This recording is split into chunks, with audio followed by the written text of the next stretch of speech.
মুসলমানদেরকে হিন্দুদের গন্ডি আছে, গন্ডির মাঝে রক্ষাইয়া মুসলমান বিক্রি করা করে দেওয়া হয়েছে।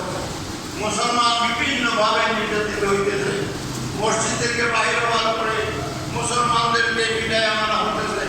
কাকের পিছন দিকে ধরিয়া রক্ষা বাঁধিয়া কাজ চালাই দেওয়া হতেছে।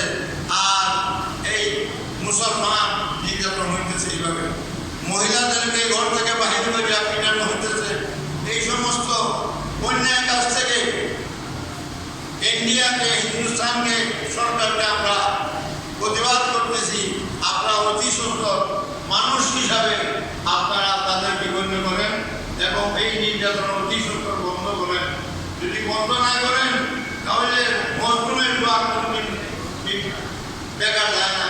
মজলুমরা যখন আল্লাহর কাছে ফরিয়াদ করে, আল্লাহ পাক রব্বুল আলামিন ওই মজলুমের দোয়া আল্লাহ কবুল করেন।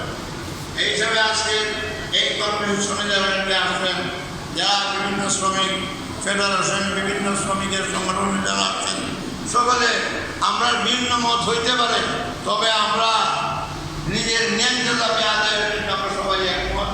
আমরা একসঙ্গে কাজ করি। সকালকে আমরা এই আহ্বান জানাচ্ছি।